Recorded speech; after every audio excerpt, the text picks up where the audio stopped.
The government's KiwiSaver changes kick in today, halving its contribution to the scheme and saving it $2.3 billion over 4 years. It was this day 18 years ago KiwiSaver was first launched, the same age as some of the Youth MPs participating at Parliament this week. And the government today faced awkward accusations from those Youth MPs who claim they were told not to criticise the coalition's policies in their speeches. Political correspondent Zane Small has the developments. Youth MPs having their say today in the House of Representatives. We're witnessing a widening gap in Aotearoa between those who have access to opportunity and those who don't. Too many are stuck in a system built for the past. Speeches, some of them say, were censored by the Ministry of Youth Development. We've been told to soften our language, to drop key parts of our speeches and to avoid criticising certain ministers or policies. The censorship and the alterations of speeches undermines the capacity of our youth MPs to freely share their beliefs and their experiences on issues that impact them. The Minister for Youth, James Meagher, says it's a misunderstanding. The Ministry of Youth Development has at all times said that what the youth MPs say in their speeches is entirely up to them, but the Ministry provides them support and advice on how to keep themselves safe from things like defamation, breaches of privacy, and maintaining the code of conduct and the standing orders that they all signed up to. So that might be where the confusions come from. The whole reason we have a youth parliament is to have the debates that young New Zealanders want to have, and they should feel free to express their views. The Minister of Finance has told us that this didn't come as a directive from Cabinet. Does that make you feel better?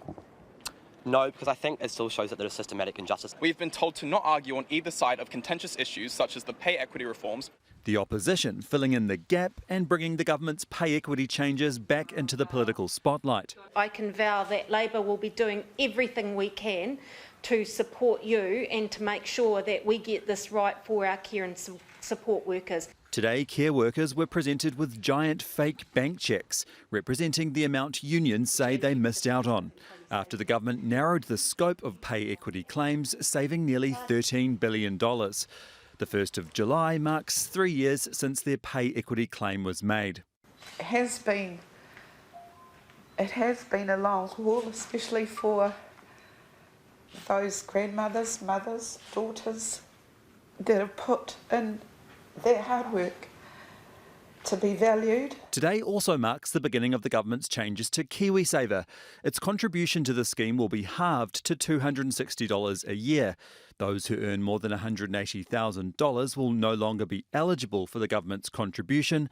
Plus, 16 and 17-year-olds in the workforce can now join the scheme. From April next year, the default contribution rate for employers and workers will rise from 3% to 3.5%, which technically will more than make up the difference of the government's smaller contribution. Overall, these changes mean that New Zealanders will have bigger savings at retirement or when they go to buy their first home. We're seeing about 40,000 Kiwis a year withdraw their KiwiSaver to buy their first home, and we're seeing about 50,000 reach 65 every year and eligible to draw down on their KiwiSaver. So the impact it's having on people's lives is huge. Another policy coming into effect today should give first home buyers a bit more peace of mind about their savings in the unlikely event of a bank collapse.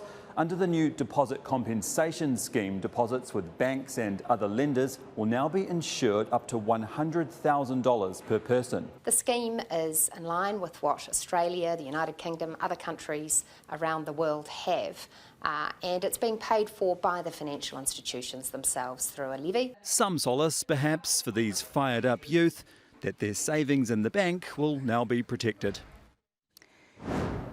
Kia ora, Zane, a busy day there at Parliament, and you've got some details on changes to the government's Family Boost scheme.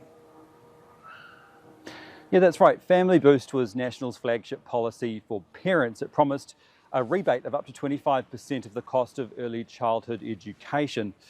The Finance Minister initially said that about 21,000 households would be entitled to the full payment, but in April it turned out that just 249 households had actually received the full payment. The government admitted that its estimate was wrong, and today the Finance Minister told me that Cabinet has agreed to make some changes to the scheme, which the Finance Minister says will enable thousands more families to access it. She said the rebates or payments will be higher and the eligibility of the scheme will be expanded so that more people can access it.